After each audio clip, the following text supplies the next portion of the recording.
Pola berpikir manusia zaman modern saat ini yang perlahan menjauh dari yang dianjurkan Al-Quran dan yang dicontohkan Nabi Muhammad SAW telah menjamur dan mempengaruhi lingkungan kehidupan masyarakat saat ini. Betapa tidak, tolak ukur merugi menurut mereka adalah selalu tentang kurangnya materi yang berbau duniawi.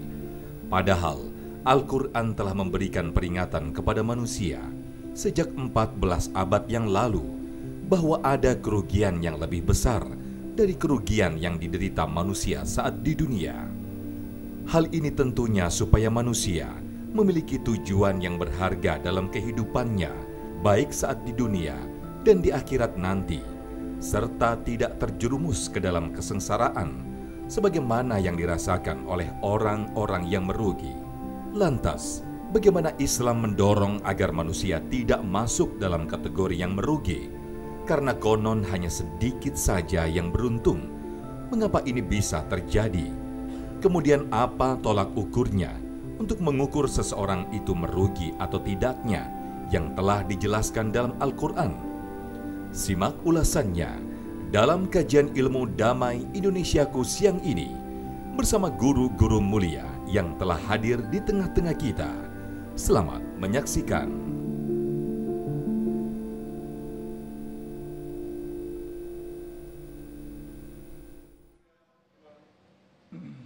Assalamualaikum warahmatullahi wabarakatuh. A'udzu billahi minasy syaithanir rajim. Bismillahirrahmanirrahim. Qul hal nunabbi'ukum bil akhsarina a'mala alladzina dhalla sa'yuhum fil hayatid dunya wa hum yahsabuna annahum yuhsinuna sun'a. أولئك الذين كفروا بآيات ربهم ولقائه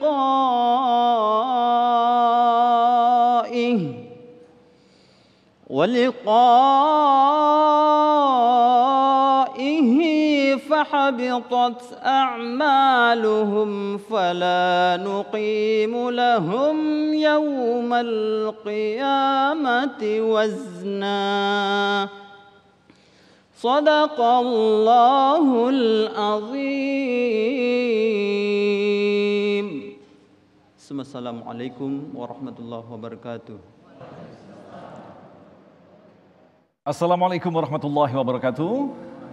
Alhamdulillahirabbil alamin. Allahumma shalli ala sayyidina Muhammad wa ala ali sayyidina Muhammad. Bersyukur kita dipertemukan kembali dalam majelis ilmu damai Indonesiaku yang kali ini disiarkan secara langsung dari Masjid Istiqomah Jati Melati, Bekasi. Pemirsa, dalam kesempatan kali ini kita akan mengangkat tema yang sangat menarik sekali yang tentu saja kita akan cermati bersama ilmu dan nasihat dari guru-guru kita, Habib Ahmad Alkaf yang telah hadir bersama kita, Ustadz Fikri Haikal MZ, berkaitan dengan dua golongan manusia, manusia yang merugi dan manusia yang beruntung. Bisa kita pahami, kita yang merasa beruntung dalam kehidupan ini ternyata justru adalah kerugian bagi kita. Tetapi secara pandangan mata kita, kita merasa rugi tetapi justru untung di hadapan Allah. Itulah tema yang kita angkat dalam kesempatan kali ini, tentunya masih bersama kami, Damai Indonesiaku yang dipersembahkan oleh Sarung Wadimor, tentu sarung kita. Selamat mengikuti. Silakan Ustaz. Assalamualaikum warahmatullahi wabarakatuh. Bismillah walhamdulillah, salatu wassalamu ala rasulillah, Sayyidina Muhammad ibn Abdillah wa ala alihi wa sahbihi wa mawala, amma ba'du. Yang mulia para ulama, para kiai, para habaib, para asatiz dan asatizah, wabil khusus guru kita Habibana Habib Ahmad Alkaf, yang saya hormati segenap DKM Masjid Istiqomah Pondok Melati, Kota Bekasi, Ibu bapak, saudara-saudara, para pemirsa TV One di mana saja yang saya cintai. Orang yang merugi dan orang yang beruntung. Kadang-kadang kita seenaknya saja menafsirkan versi diri kita sendiri. Padahal orang yang merugi dan beruntung rujukannya tidak lain dan tidak bukan adalah Al-Quranul Karim. Dahulu sebelum baginda Nabi besar Muhammad sallallahu alaihi wasallam diutus jadi rasul, ada satu tradisi orang-orang Arab jahiliyah ketika itu, ketika senja mereka duduk santai sambil ngongko-ngongko. Ngongko ngerti orang sini kongko ya. Mereka bersenda gurau, bercengkerama, ngakur-ngakurin, ujung-ujungnya perselisihan yang terjadi. Dalam waktu yang bersenda gurau itu, ujung-ujungnya perselisihan yang terjadi. Waktunya mereka ambil lebih banyak senja. Apa yang jadi bahan pembicaraannya? Mereka menghitung untung selama 1 hari perniagaannya. Kalau ada yang beruntung, mereka akan menjawab dan berkata, ini hari keberuntungan saya. Sementara kalau ada yang merugi dagangannya, usahanya, kerjanya, ada yang di PHK, usahanya ada yang bangkrut, mereka mengatakan ini hari sial saya. Turunlah ayat wal asr, demi masa, innal insana lafil husri, sesungguhnya manusia dalam keadaan merugi. Manusia dalam keadaan merugi. Apa yang persepsi mereka tentang merugi adalah nggak punya harta, nggak punya jabatan, nggak punya kekayaan. Ternyata persepsi mereka salah. Sesungguhnya manusia dalam keadaan merugi kecuali mereka orang-orang yang beruntung. Nah, dari sini kita bisa ambil kesimpulan. Rupanya orang-orang dulu sampai sekarang persepsi yang dianggap merugi kalau nggak punya duit. Kalau nggak ada harta. Kalau nggak ada kerjaan. Kalau nggak punya jabatan. Itu dianggap merugi. Persepsi kita manusia dari dulu sampai sekarang merugi itu karena nggak punya duit. Dari dulu sampai sekarang ternyata persepsi kita kayak begitu tuh. Allah menjelaskan sesungguhnya orang-orang beruntung itu bukan mereka yang banyak duitnya. Bukan yang rumahnya mewah, bukan yang kendaraannya serba leks, tapi mereka orang-orang yang beruntung dan tidak merugi adalah mereka yang imannya kuat di dalam dada. Punya keyakinan teguh terhadap Allah Subhanahu wa taala, lalu mengikutinya dengan berbagai macam perbuatan-perbuatan baik. Inilah orang yang beruntung. Saudara, yang kedua, orang yang dianggap beruntung menurut persepsi Al-Quran, ini yang harus kita ikuti. Beriman kepada Allah dan berbuat kebaikan. Lalu kemudian saling menasehati, saling mengingatkan. Yang namanya kita ini kan makhluk yang tidak lepas dari khilaf. Betul apa enggak? Maka perlu dinasehati. Perlu diingatkan. Itulah tugas kita masing-masing. Setiap kita mengingatkannya kepada saudara yang lain. Untuk tetap berada di nilai-nilai ajaran agama. Bapak Ibu, saudara-saudara kaum muslimin yang saya muliakan. Nah, orang-orang dahulu sering menyalah-nyalahkan waktu. Tidak sedikit Allah bersumpah atas nama waktu. Itu artinya bukan waktunya yang salah. Ketika mereka bercengkrama, ada yang beruntung, untungnya banyak, dagangannya laku, mereka berkata, ini hari keberuntungan saya. Sementara mereka yang merugi, mereka lalu berkata, ini hari kesialan saya. Menyalah-nyalahkan waktu, itu sebabnya Allah bersumpah demi waktu, demi masa. Saudara, ulama musafir Indonesia, Profesor Dr. Quraisy Shihab, beliau mengatakan ayat ini menunjukkan waktu itu adalah netral.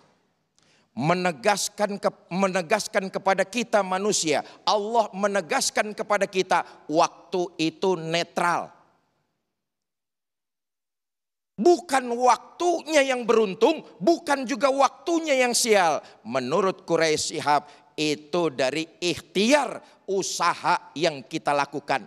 Kalau usaha kita maksimal, insya Allah kita menjadi orang yang beruntung. Tapi kalau usaha kita setengah-setengah, ya kemungkinan kita akan jadi orang yang merugi. Waktu netral, dia tidak bisa dipersalahkan. Mufassir Indonesia Profesor Dr. Quraisy Shihab mengatakan waktu adalah netral, tergantung usaha dari kita manusia. Kalau usaha kita maksimal, lalu kemudian di ujungnya kita memohon pertolongan dari Allah, insya Allah hasilnya kebaikan yang luar biasa. Tapi kalau usaha yang kita jalankan setengah-setengah, lalu kita lupa beribadah kepada Allah, boleh jadi hari itu merupakan hari yang tidak baik buat diri kita. Artinya usaha kita gagal, bukan harinya, bukan masanya, bukan waktunya. Tergantung dari usaha kita masing-masing. Kemarin Maroko mengalahkan Spanyol. Udah lu dengerin aja dah. Semalam menang lagi. Betul apa enggak? Itu bukan keberuntungan Maroko, usahanya yang maksimal, hasilnya luar biasa. Spanyol, Portugal bukan hari kerugiannya, bukan hari apesnya, bukan hari sialnya, tapi memang Maroko mainnya lebih bagus. Ini ngapa jadi ngomongin bola ini? Ntar dah terusin lagi insyaallah. Baik, terima kasih Ustadz Fikri yang telah memberikan sebuah pemahaman bagi kita. Bahwa memang kita harus berhati-hati dalam memaknai firman atau kalimat-kalimat yang diberikan kepada kita melalui Al-Quran. Karena kesalahan dalam memaknainya tentu saja kita berpotensi melakukan kesalahan di dalam kehidupan ini. Seperti yang tadi dikatakan, bisa jadi di hadapan kita sesuatu merugi. Atau bahkan kita sering menggunakan kata-kata sial. Tetapi justru itu adalah bagaimana Allah menguji kita. Nah lantas bagaimana kita memahami siapakah sesungguhnya yang patut disebut dengan orang-orang yang merugi. Habib Ahmad akan menjelaskan selepas pesan-pesan berikut ini. Tetaplah bersama kami, Damai Indonesiaku.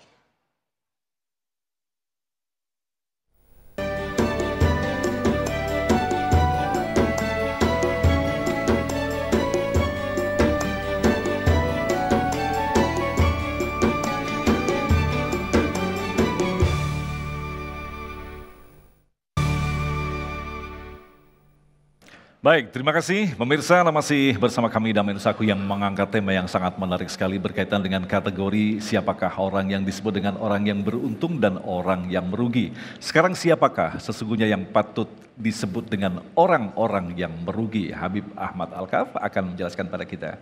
Silakan Habibana. Bismillahirrahmanirrahim. Assalamualaikum warahmatullahi wabarakatuh.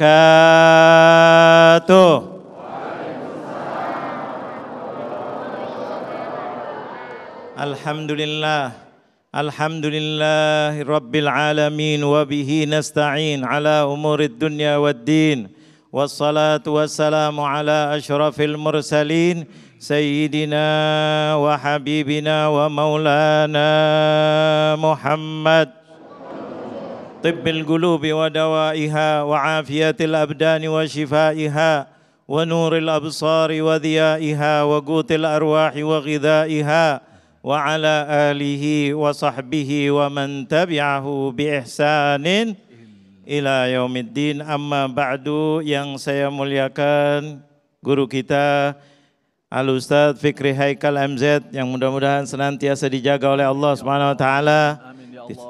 Tidak lupa rekan saya yang selalu mendampingi saya, Al-Ustadz Agung, mudah-mudahan diberi sehat walafiat. Juga tidak lupa juga hadirin dan hadirat jamaah Masjid Al-Istiqomah Komplek Bulog. Komplek Bulog, betul. Alhamdulillah, Komplek Bulog, Pondok Melati, Bekasi, yang mudah-mudahan senantiasa dimuliakan oleh Allah Subhanahu wa taala. Yang paling saya banggakan dan bahagiakan pemirsa TV One Damai Indonesiaku dimanapun Anda berada, mudah-mudahan senantiasa diridhoi oleh Allah, senantiasa disayangi oleh Allah. Waktunya yang menonton acara ini mudah-mudahan waktunya diberkahi oleh Allah, rizkinya dimudahkan oleh Allah, dan mudah-mudahan bisa istiqomah sampai di akhir hayat, mudah-mudahan husnul khatimah. Amin, amin ya rabbal alamin. Alhamdulillah, kita bangga, gembira, senang sekali bertemu lagi di dalam halaqah ilmiah yang membahas sesuatu yang sangat penting. Tadi kita sudah dengar di dalam prolog kita, fiti kita, mengatakan apa? Bahwa manusia itu bukan tergantung waktu, waktu tergantung manusianya. Manusianya yang mengaturnya ini. Rugi dan untung tergantung waktunya apa tergantung kitanya? Kitanya. Kita. Maka Allah dengan kasih sayang menurunkan Al-Quran, mengutus baginda Nabi Muhammad. Coba apa yang dikatakan oleh Allah? Wa ma arsalnaka illa rahmatan lil alamin. Kasih sayang diingatkan, waktu jalan, kamu baik, kamu tidak baik, waktu tetap jalan. Jadi kita diingatkan, sampai tadi kita sudah dengar wal asri innal insana lafi khusrin illal ladzina amanu wa amilus solihati wa tawasau bil haqqi wa tawasau bis sabr. Orang yang beruntung 4 golongan ini. 4 golongan. Berarti yang selain itu rugi, illa, istitsna. Pakai ada tulis istitsna, kecuali. Kata Allah, wal asri innal insana, sesungguhnya manusia dalam keadaan rugi.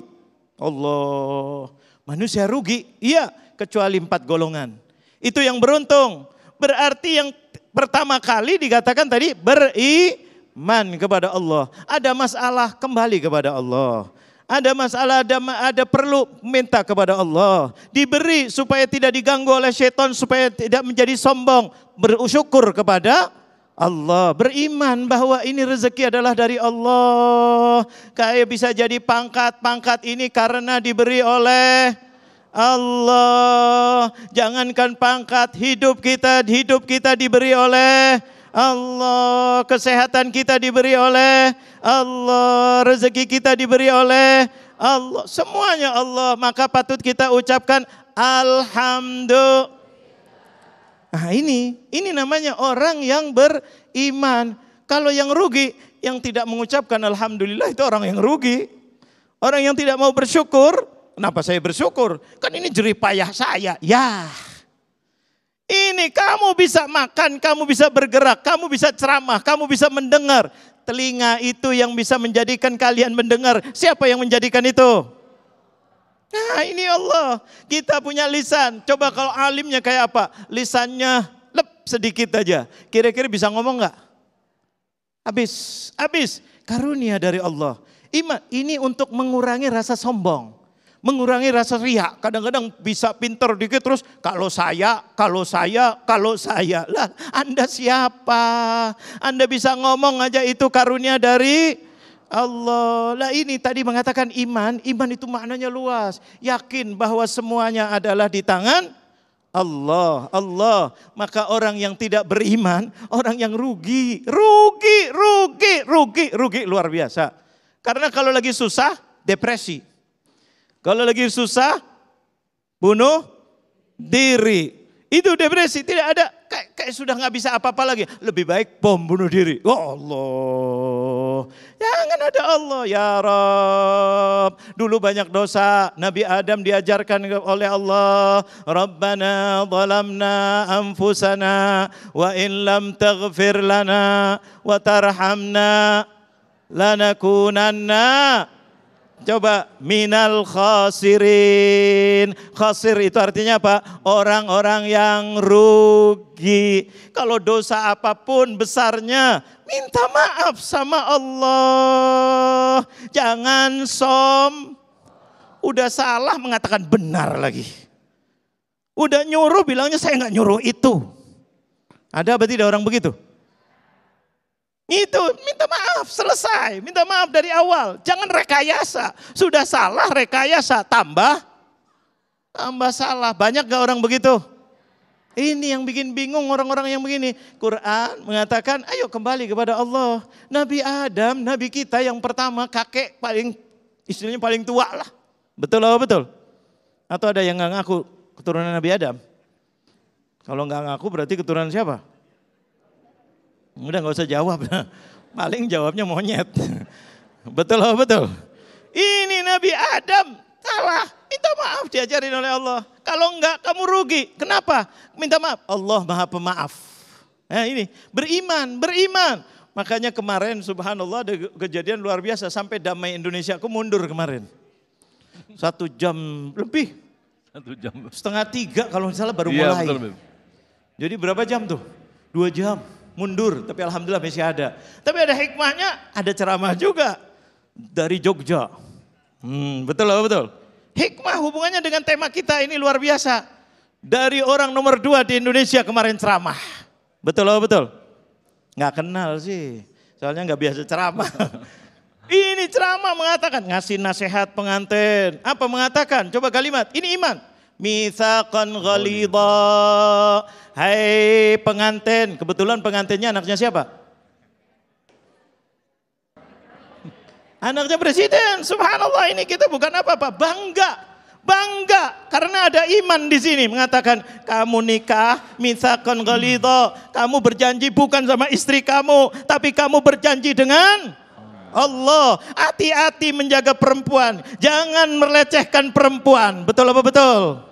Itu maknanya, perempuan ini janji kamu sama Allah. Jangan sembarangan. Kamu itu nikah, kamu bisa halal yang tadinya haram dengan kalimat Allah, nikah. Makanya nggak boleh dalam Islam kumpul laki perempuan kecuali dengan, kayaknya pada nggak setuju ya. Dengan apa? Nikah dengan nama Allah. Dengan nama Allah, aturan Allah. Nah ini menunjukkan apa? Iman. Alhamdulillah kemarin bangga luar biasa. Nasihat dari orang nomor 2 di Indonesia mengajak kita untuk beriman. Iman, hati-hati, ada Allah yang melihat Anda. Jaga dengan baik. Sampai mengatakan apa? Kalau ada permasalahan antara kalian berdua, kan nasihatnya pernikahan. Betul atau betul? Makanya nggak nonton sih kemarin. Itu luar biasa, subhanallah. Dikatakan apa? Kalau kalian ada ribut, jangan terus menang-menangan. Kata Rasulullah, kata Rasulullah. Wakil presiden yang ngomong ini. Kata Rasulullah, berarti iman apa tidak? Iman, apa? Abridu bil ma'i. Yaitu apa? Hilangkan itu kemurkaan itu, marah-marahan dengan apa? Dengan air. Artinya wudhu, kamu sholat dan minta sama Allah. Jangan sampai banting-bantingan. Betul apa betul? Ini mudah-mudahan bermanfaat. Kemarin Damai sampai mundur 2 jam. Mudah-mudahan bermanfaat bagi kita semuanya. Insya Allah. Terima kasih Habibana yang telah memberikan nasihat yang sangat luar biasa sekali. Pada intinya apa yang telah disampaikan tadi sangat jelas sekali. Orang-orang yang beruntung adalah orang-orang yang selalu taat kepada Allah Subhanahu wa taala. Insya Allah kita telah menyiapkan 3 segmentasi untuk mendalami tema kita yang sangat luar biasa sekali berkaitan dengan orang beruntung dan merugi, dan kita berikan kesempatan terlebih dahulu kepada Bapak Hasbullah yang nanti akan dijawab oleh Ustadz Fikri tentunya setelah pesan-pesan. Silakan Pak Hasbullah. Assalamualaikum warahmatullahi wabarakatuh. Waalaikumsalam. Nama saya Hasbullah, Ketua DKM Masjid Istiqomah. Saya termasuk salah satu yang beruntung, Pak. Dengan bapak-bapak senior kami di sini, beberapa puluh tahun yang lalu kami masih mendengar ceramahnya bapaknya Ustadz Haikal. Alhamdulillah hari ini kami dipertemukan dengan anaknya dan beliau-beliau senior kami juga hadir semua di sini, masih pada sehat semua. Baik. Orang-orang yang beruntung di dalam Islam, dalam Al-Quran sudah disebutkan di Al-Mukmin, surah Al-Mukminun. Ya. Itu ayat 1 sampai sekian. Tapi ada satu ayat juga yang mengganjal kita, adalah kita diancam. Diancam orang-orang yang sholat, yang lalai dalam sholatnya. Ini mungkin perlu diberi penjelasan yang lebih tuntas sehingga orang tidak ragu-ragu. Ini datang ke masjid, tapi kita diancam juga. Kamu nanti yang lalai dalam sholatnya akan merugi. Nah ini mungkin perlu penjelasan yang tuntas. Ya, seperti itu. Saya kira itu yang kami sampaikan kepada Ustadz kami berdua.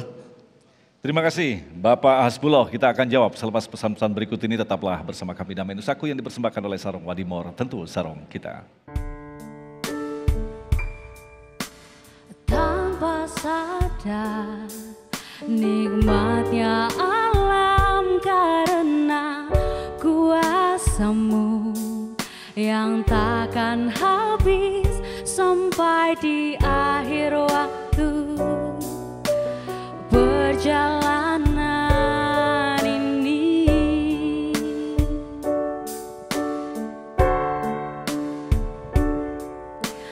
terima kasihku padamu Tuhanku, tak mungkin dapat terlukis oleh kata-kata, hanya dirimu yang tahu besar rasa cintaku padamu. Oh Tuhan, anugerahmu tak pernah berhenti, selalu datang kepadaku. Tuhan semesta alam dan satu Baik, terima kasih pemirsa. Anda masih bersama kami dan Nusaku. Alhamdulillah kita telah mendapatkan begitu banyak ilmu dari guru-guru kita dengan mukadimah yang disampaikan tadi di segmen 1 dan 2. Dan insya Allah kita akan elaborasi tema yang sangat mendalam ini sehingga kita semakin mendapatkan pemahaman dan selalu berhati-hati dalam melaksanakan amalan-amalan dalam kehidupan ini. Pertanyaan pertama dari Bapak Hasbullah yang akan dijawab oleh Ustadz Fikri berkaitan dengan ada orang yang sholat tetapi termasuk orang yang merugi. Bagaimanakah memahaminya Ustadz Fikri? Bapak Ibu saudara-saudara kaum muslimin yang saya cintai. Orang yang beruntung seperti tadi disampaikan oleh guru kita adalah orang yang mengerjakan perintah-perintah agama. Dan itulah orang yang beruntung. Satu contoh misalnya sholat. Tetapi di lain kesempatan ada ayat yang mengancam. Celakalah fawailul lil musallin. Celakalah orang-orang yang sholat. Kalau yang sembahyang aja celaka, mendingan gua kagak sembahyang sekalian. Nih begini nih, orang sekarang, tuh yang tadi disampaikan guru kita Habib Ahmad, orang sekarang senangnya nyari pembenaran, bukan ngikutin kebenaran. Nyari pembenaran paling enak, udah ketahuan salah, rekayasa. Udah ketahuan nembak, nyalain anak buahnya.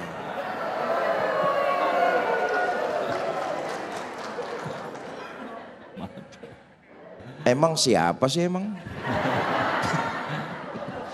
Orang sekarang tuh lebih seneng nyari pembenaran. Udah ketahuan salah, bukannya sadar, bukan ngikutin kebenaran, cari-cari pembenaran.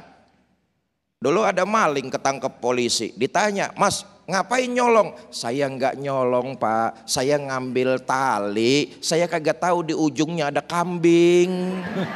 Cari pembenaran. Yang sholat aja celaka, mendingan nggak sholat. Saudara, ayat ini menyatakan bahwa celakalah orang-orang yang sholat, dalam sholatnya lalai. Apa lalai itu? banyak macamnya rukun dan syaratnya tidak terpenuhi. Misalnya, lalu kemudian dikerjakan bukan pada waktu-waktu yang dianjurkan. Lalu bermalas-malasan, nah ntar aja dah, masih ada waktu. Ntar aja dah, asar jam 3:30, ntar dah jam 6 kurang 15 menit. 5 menit lagi mau maghrib.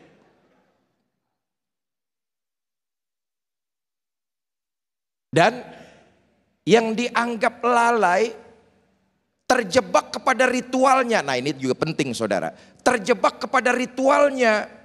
Sholat itu kan, misalnya nih ya, sholat yang kita kerjakan itu, yang kita laksanakan, yang kita dirikan, itu mengajarkan kita umat Islam nih harus punya jiwa disiplin. Nah ini penting nih. Sholatlah kalian tepat waktu. Jangan diundur-undur, jangan di akhir-akhir. Selain itu ada anjuran dan itu nilainya ibadah kalau kita kerjakan. Di sisi lain mengajarkan kita umat Islam agar punya disiplin yang tinggi. Tepat waktu, enggak mulur-mulur. Kita ini kalau ibadah, kalau ritual, lama-lamain. Tapi kalau urusan lambung, main dulu-duluan. Habis aja di meja hidangan, cemberut. Orang sono, orang Perum Bulog mah insya Allah sama lah. Karena itu yang dimaksud lalai ini, yang dimaksud celaka ini orang yang melalaikan sholat. Sholatnya dikerjakan tapi nggak punya pengaruh apa-apa terhadap dirinya. Ini termasuk lalai ini. Tadi yang saya katakan, sholat diantaranya adalah melatih kita untuk punya jiwa disiplin. Inilah Islam, etos kerjanya tinggi, dibentuk lewat ibadah sholat. Lalai, celaka orang yang sholatnya tibang sholat doang, tapi nggak memenuhi kriteria, dilakukan mundur-mundur dan tidak membentuk kepribadian sebagai seorang muslim yang rahmatan lil alamin tadi disampaikan oleh guru kita. Artinya salah satu diantaranya adalah membentuk disiplin.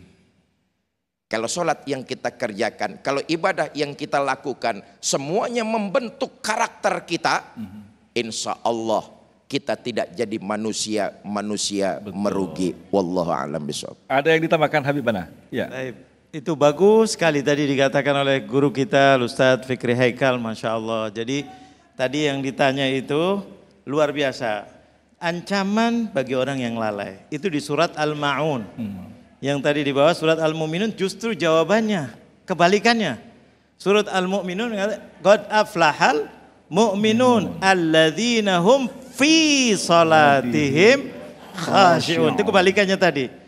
Justru ini yang dibawa harusnya, bahwa orang-orang mukmin berjayalah, bahagialah, menanglah. Kenapa?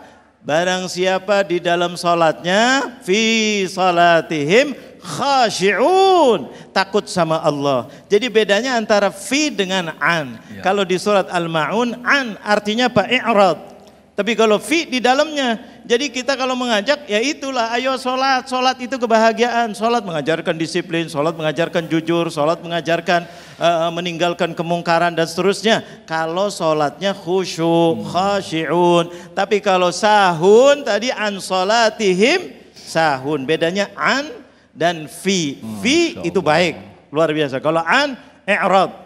Ya itu apa? Berpaling dari sholatnya. Sholat tapi kayak nggak sholat. Na'udzubillah min dzalik. Terima kasih Habibana. Selanjutnya Ibu Siti yang akan dijawab oleh Habibana. Silakan Bunda. Assalamualaikum warahmatullahi wabarakatuh. Waalaikumsalam. Perkenalkan saya Ustadz, saya Siti Hawaria, mau izin bertanya. Di media sosial, di komunikasi sosial itu kan sekarang kita tuh update membahas kondisi terkini gitu Ustadz ya. Nah ada kadang-kadang kelompok yang menjawab begini, sudah kita nggak usah pikir macam-macam, kita urus keluarga kita sendiri saja. Yang penting anak baik, suami baik, keluarga kita aman, anak-anak soleh, sudah nggak usah peduli sama luar gitu ya Ustadz. Yang ingin saya tanyakan, sikap seperti ini apakah dibenarkan atau memang sesuai anjuran Islam?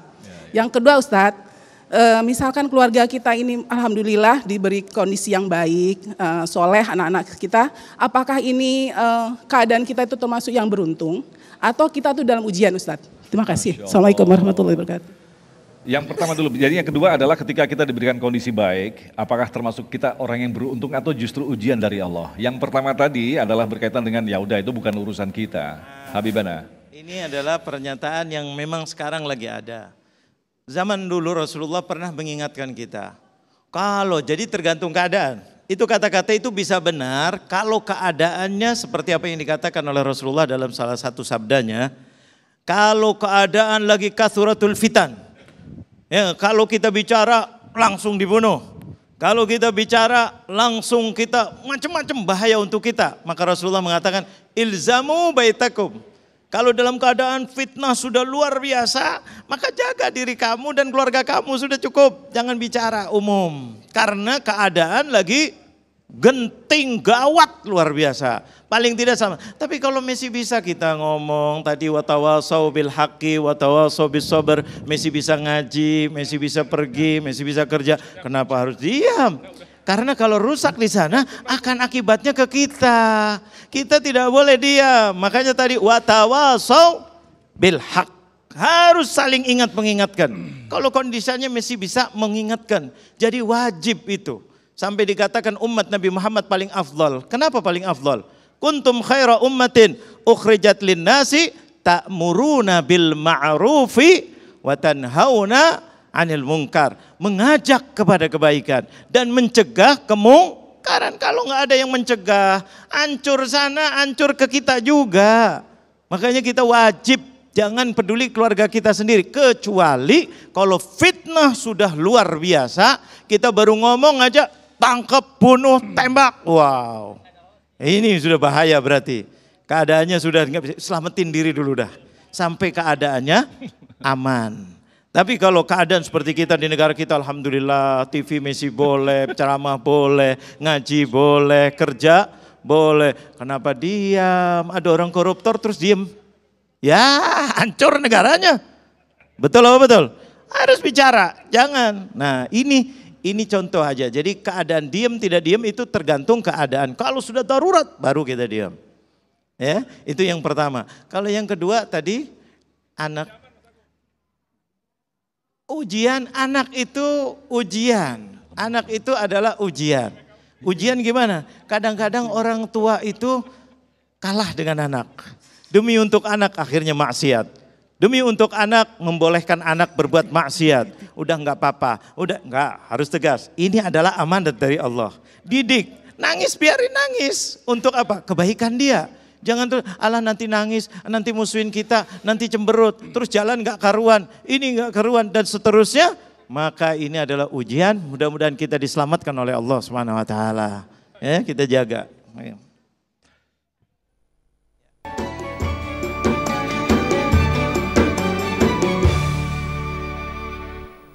Baik, terima kasih pemirsa, Anda masih bersama kami Damain Usahaku dan tentu saja saya selalu berdoa untuk kita semua agar kita diberikan keberkahan dan tentu saja kesehatan. Nah pemirsa, berbicara tentang kesehatan saya selalu menggunakan minyak herba wahid. Pemirsa, minyak herba wahid merupakan minyak gosok herbal multifungsi dan berkhasiat karena mengandung ekstrak brotowali, sambiloto, dan habatus sauda yang secara medis diketahui berfungsi sebagai antiinflamasi yang dapat menghilangkan gejala bengkak pada luka dan gejala pegalinu pada tubuh. Minyak herba wahid ini multifungsi, cocok digunakan untuk pijat urut, bisa juga untuk luka memar, luka bengkak, luka bakar hingga luka digigit serangga. Bisa juga untuk dibalur jika perut kembung, masuk angin, pegalinu, dan kalau kesleo atau encok tinggal digosokkan. Dan bahkan cocok untuk dibalurkan di seluruh tubuh anak supaya tidak gampang sakit. Alhamdulillah telah hadir bersama kita Ibu Yani. Assalamualaikum Ibu Yani. Waalaikumsalam. Wah, luar biasa, Ibu Yani ternyata juga menggunakan minyak herba wahid. Iya, betul. Bisa berbagi pengalaman dengan pemirsa. Boleh. Alhamdulillah saya sudah memakai minyak but-but ini, terutama untuk keluarga, untuk suami. Kebetulan suami saya suka naik motor, kehujanan. Setelah pulang pasti saya selalu balur. Balur pakai ini supaya tidak masuk angin. Dan minyak ini saya juga pakai buat itu loh Mas, buat pijit. Pijit. Ya, untuk urut dan pijit ya. Untuk pijit perut kembung, pegal-pegal ya, pegal lindung. Tinggal digosokkan ya. Dan kalau untuk anak saya biasanya sehabis mandi dibalurin di perutnya. Iya, supaya tidak masuk angin ya. Masuk angin, batuk pilek ya. Betul. Iya, tapi yang pasti minyak wahid ini berkhasiat. Dan satu lagi, Mas, aromanya tidak terlalu tajam. Oh iya betul. Aromanya itu sangat ringan, herbal banget, Jadi enak lah ya. Enak ya. Wanginya ya. Alhamdulillah ternyata memang banyak sekali manfaatnya. Betul. Dan bagi pemirsa yang ingin mendapatkan minyak ini, Anda bisa mendapatkan melalui apotek, kemudian juga toko obat terdekat dan bahkan toko online. Jadi pemirsa, jika Anda sudah merasa sakit, sediakan minyak herba wahid yang tentu saja minyak herba wahid adalah pertolongan pertama pada penyakit. Tetaplah bersama kami dan Insaku, kami akan kembali selepas pesan-pesan berikut ini.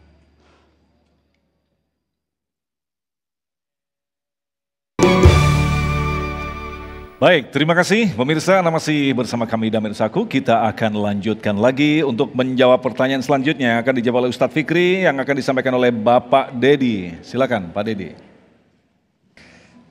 Bismillahirrahmanirrahim. Assalamualaikum warahmatullahi wabarakatuh. Waalaikumsalam warahmatullahi wabarakatuh. Terima kasih Pak Ustadz Fikri Haikal dan Habib Ahmad Al-Kaf yang hadir di sini, termasuk TV One. Kami tidak banyak pertanyaan Pak, cuma 2. Dari 10 jadi 2. Oh banyak itu. Yang pertama kita melihat bahwa masyarakat kita di Cianjur, di mana-mana, semua kan banyak masyarakat yang sudah beriman, Muslim, banyak pesantren dan apa. Tapi kemudian mengalami musibah. Gitu.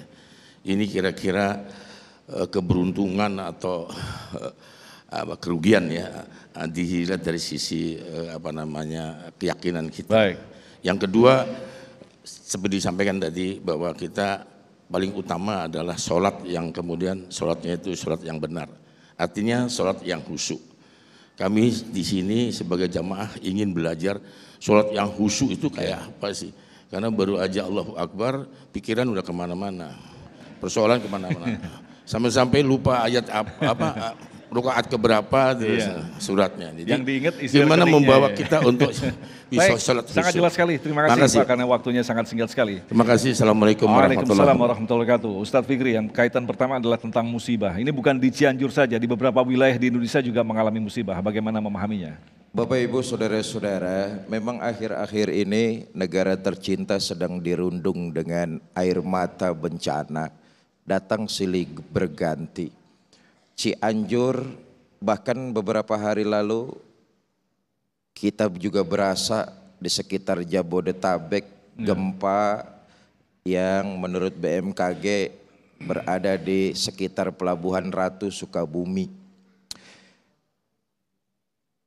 Itu bukan satu kerugian atau keberuntungan. Itu lebih jelas karena memang dari kesalahan dan dosa kolektif kita. Kemaksiatan yang kita lakukan, kezoliman yang kita lakukan, dosa dan kesalahan yang selalu kita numpuk, saudara-saudara kita itulah yang terkena akibatnya. Makanya ada anekdot orang Jakarta lebih sering ngabisin weekend di puncak. Tapi kalau hujan, Jakarta yang kelelep dan kebanjiran. Itu karena weekendnya ke puncak, begitu hujan Jakarta yang kelelep dan kebanjiran. Ini kolektif kita semua. Musibah yang terjadi di negara kita tercinta ini Dari pemimpinnya sampai kita rakyatnya harus introspeksi. Harus bebenah diri, harus waspada, mawas diri. Bahwa bisa jadi maksiat yang dilakukan di ujung negara ini terpencil, Jakarta yang menderita. Boleh jadi. Kemaksiatan yang dilakukan di sini, saudara-saudara kita di tempat lain yang terkena dampaknya. Karena itu semua karena perbuatan dan ulah kita sendiri. Maksiat, dosa, pelanggaran terhadap perintah Allah. Yang disuruh oleh Allah kita mendekat. Yang disuruh oleh Allah kita menjauhi larangannya. Ini kita balik. Larangannya kita senangi, perintahnya malah kita jauhi. Yang kedua menyangkut soal Salat khusyuk. Salat khusyuk, Ya. Pak Dery. Imam Nawawi Al-Bantani merumuskan tentang khusyuk pada tataran terendah. Dalam sholat itu kita begitu Allahu Akbar menghadirkan Allah dalam hati kita. Paling tidak itu saja. Sebab nanti akan naik tingkatan-tingkatan berikutnya. Tetapi menurut ulama tingkatan terendah agar sholat kita khusyuk ketika takbir kita menghadirkan Allah dalam hati kita. Seterusnya, nah baru kita bicara seterusnya. Seterusnya Pak Dery, kita semua berusahalah memahami dan mengerti arti bacaannya. Supaya pikiran kita tidak melanglang buana, tidak ngayap kemana-mana. Maaflah, selama ini kan kita apal suratnya, apal bacaannya. Betul apa tidak? Tapi sedikit di antara kita yang tidak tahu artinya. Karena itu berusahalah ini untuk mengikat hati kita supaya tidak mengembara kemana-mana. Emang setan paling demen tuh kayak begitu tuh. Kita berusaha Allahu Akbar, hadir Allah di kolbi kita, di hati kita. Begitu selesai aja niat, ingat kunci tadi ditaruh di mana ya. Setan paling pinter kayak begitu tuh. Ndilalah, ndilalah ngerti ndilalah. Begitu sholatnya selesai, sholatnya batal, kuncinya ingat ditaruh di mana. Cuman biar sholat kita nggak khusyuk aja, setan paling demen godain hati kita itu supaya kita nggak khusyuk. Karena itu strategi setan kayak begitu tuh. Nah di antara yang kedua Pak Dery, berusahalah saya, bapak-bapak, ibu-ibu, kita semua untuk mengerti arti yang kita baca dalam ibadah sholat kita. Baik. Nah yang ketiga kemudian, kalau kita sudah mengerti, memahami, coba menghayati bahwa tujuan kita tidak lain dan tidak bukan mencari keridhaan Allah. Sholat itu penting. Enggak kalah pentingnya juga di luar kita merasa kehadiran Allah. Nah ini puncaknya nih Pak. Mendirikan sholat itu ya? Iya. Sholat, ketika sholat kita yakin seyakin-yakinnya. Andai kata kita tidak bisa melihat Allah, tapi yakinlah Allah melihatmu. Kan begitu tuh. Tetapi yang sama pentingnya adalah penjabaran ketika kita selesai sholat. Kita merasakan kehadiran Allah dekat dalam hidup kita.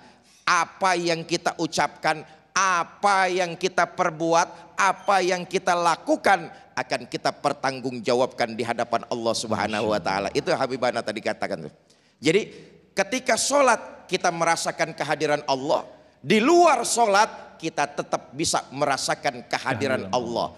Kalau itu yang tersemayam, itu yang berhasil, sholat kita komunikasi dengan Allah baik, keluar kita menjadi muslim yang paripurna. Kenapa? Karena kita dimanapun berada, kemanapun pergi, kita merasa Allah mengawasi kita. Allah a'lam bishawab. Nah Habibana, mungkin sebelum kita lanjutkan lagi pertanyaan selanjutnya, kalau kita kembangkan, artinya ketika kita melaksanakan sholat, ya kan, kemudian ada gangguan setan di sana. Nah ini kan selalu terjadi proses seperti ini Habib.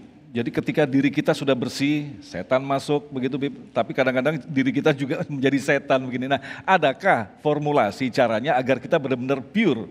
Kita benar-benar menghadap Allah, bahwa kita selalu bersama Allah. Itu seperti apa Bib? Kita selalu menghadapi ujian seperti ini dalam setiap kita melaksanakan sholat, Habibana. Ya, ini salah satu ujian ya. Ya. Memang setan sudah bersumpah mau mengganggu manusia. Dimanapun berada. Bahkan bukan orang Islam pun diganggu oleh setan. Betul.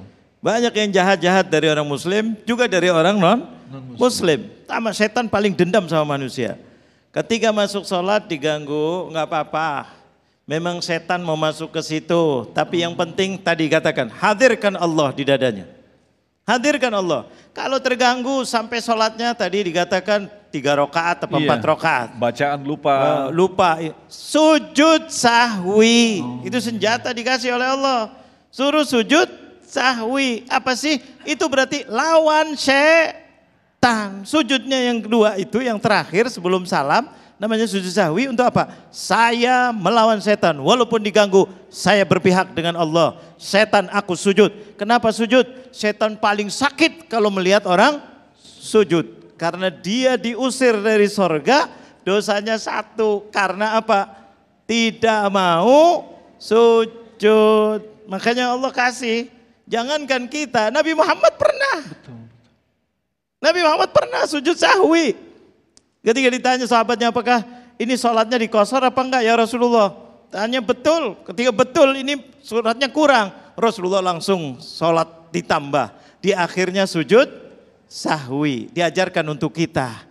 Jadi enggak usah kita ini, yang penting kita berusaha tadi. Hadirkan Allah, usaha kita. Sebelumnya baca a'udzubillahi minasyaitonirrajim, wudu. Bahkan ketika wudhu, ini tip-tipnya dari ulama, bagaimana supaya kita kurang daripada ini untuk menghindari. Ketika wudhu, betul-betul habis wudhu, kalau bisa langsung sholat. Paling tidak sholat sunnah wudhu, syukur tuh. Kemudian sholat, jangan habis wudhu pegang HP, halo-halo, ingat yang isinya HP sholatnya. Kadang-kadang ada berita sampai orang-orang soleh itu kalau sudah wudhu, bilang sama keluarganya, la tu'tuni bi akhbarin. Ini satu arif billah, Al-Habib Abdullah bin Alawil Haddad. Mengatakan begitu kepada keluarganya, la tu'tuni bi akhbarin. Jangan kau beri kabar kepada aku sudah wudhu. Jangan ada yang cerita.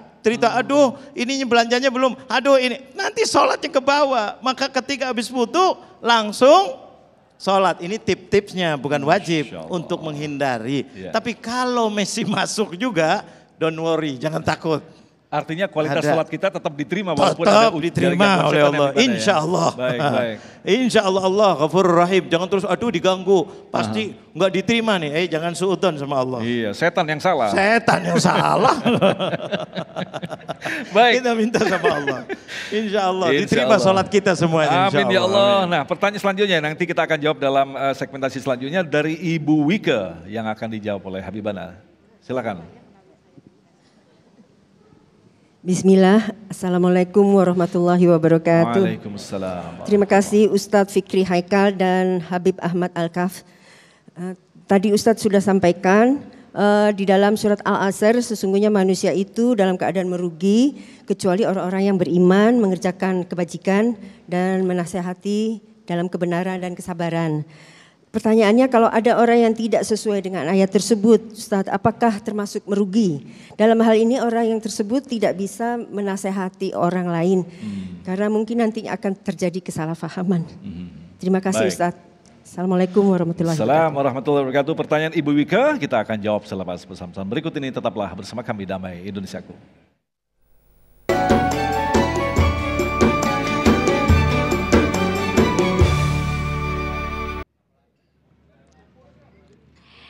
Assalamualaikum pemirsa, alhamdulillah senang sekali rasanya saya dapat menyapa pemirsa kembali. Semoga pemirsa kita bisa mendapatkan tambahan ilmu yang berguna pastinya dari tausiah yang kita dapatkan hari ini dan pastinya dapat kita amalkan dalam kehidupan kita sehari-hari. Nah pemirsa, apabila kita berbicara mengenai amalan, salah satu amalan yang paling mudah untuk kita terapkan dalam kehidupan kita sehari-hari adalah senyuman. Senyum merupakan salah satu sunnah Nabi. Dan senyum merupakan salah satu sunnah Nabi yang paling mudah untuk kita terapkan dalam kehidupan kita sehari-hari. Untuk itu pemirsa, yuk mulai sekarang rajin-rajinlah kita mengamalkan senyuman. Dan pemirsa, supaya senyuman pemirsa terasa lebih percaya diri lagi, pemirsa harus memiliki gigi yang putih dan bersih. Dan supaya pemirsa memiliki gigi yang putih dan bersih, gimana caranya pemirsa? Nah, pergunakan ini nih. Pasta gigi Pepsodent Siwak dan Habatus Sauda mengandung siwak dan habatus sauda, kandungan bahan alami yang terbukti secara ilmiah dan disunahkan oleh Rasulullah SAW. Siwak terbukti khasiatnya mampu memutihkan gigi dalam waktu 7 hari dan mencegah gigi berlubang. Sedangkan habatus sauda dikenal dengan sifat antibakteri dan mampu memperkuat imun atau daya tahan tubuh kita. Pepsodent Siwak dan Habatus Sauda juga diperkaya oleh zinc mineral, agen antibakteri alami yang dapat melawan 99% bakteri untuk perlindungan seluruh mulut serta mampu membuat gigi lebih putih secara alami.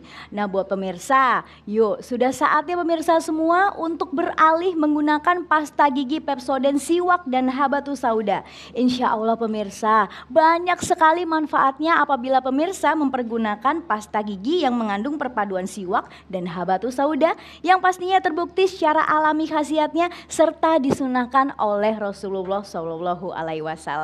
Nah pemirsa yang ada di rumah jangan kemana-mana karena sesaat lagi kita pastinya akan kembali lagi tetap di Damai Indonesiaku.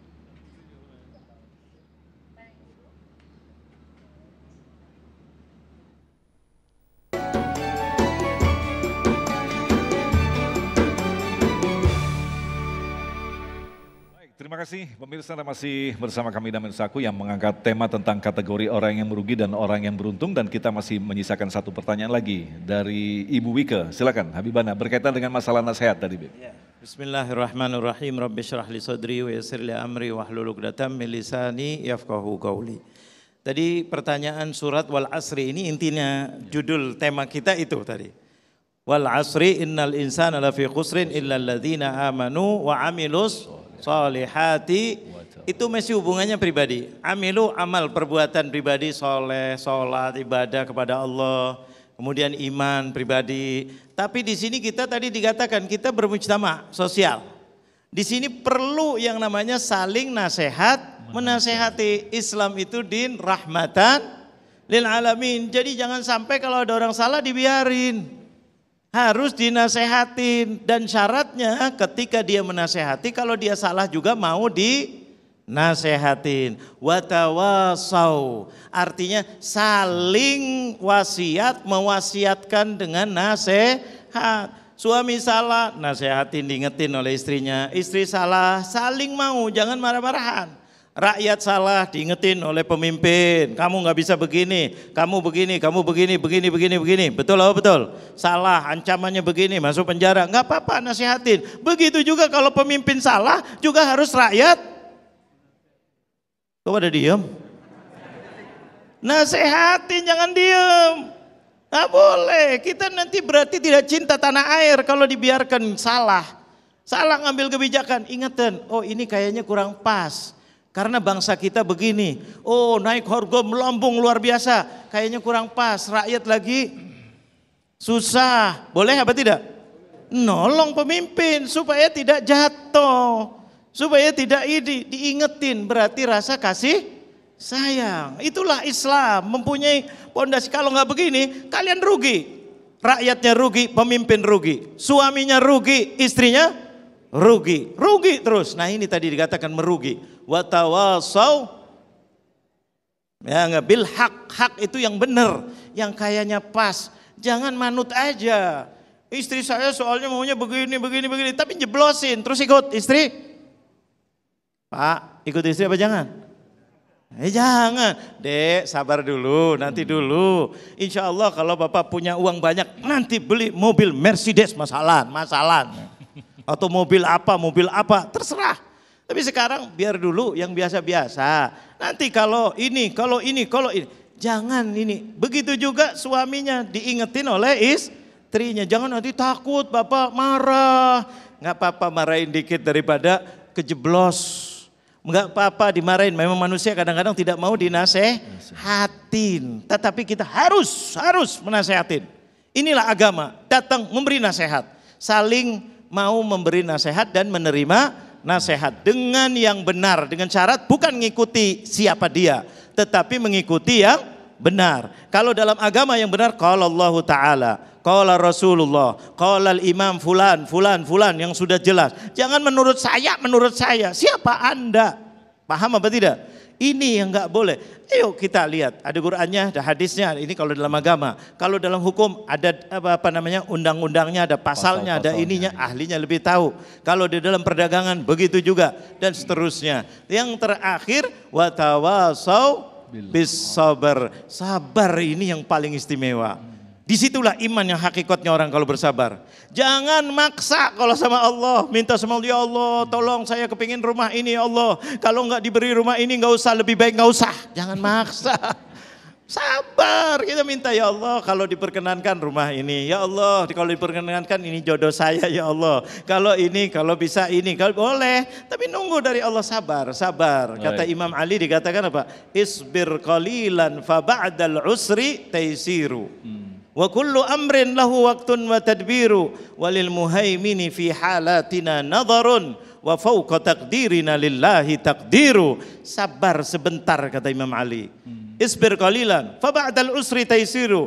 Dalam kesulitan pasti ada kemudahan. Tenang kita sebagai umat Nabi Muhammad.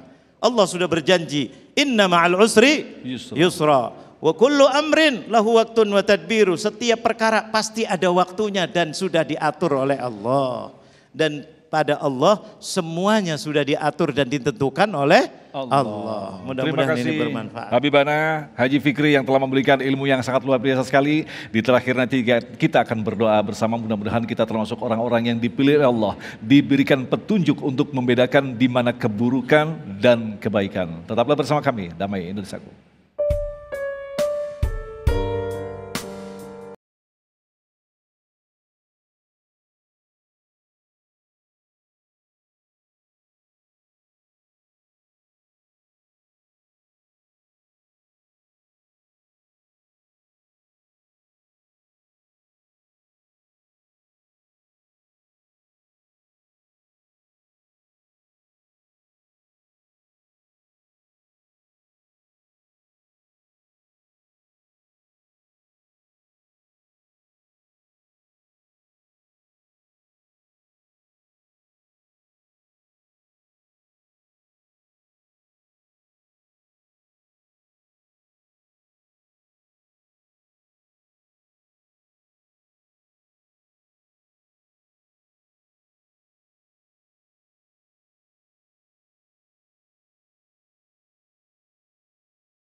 Untuk hari ini dan jangan lewatkan, Anda juga bisa menyaksikan Damai Indonesiaku siaran tunda yang bisa Anda ikuti di setiap hari Senin dan Selasa pukul 13 waktu Indonesia Barat.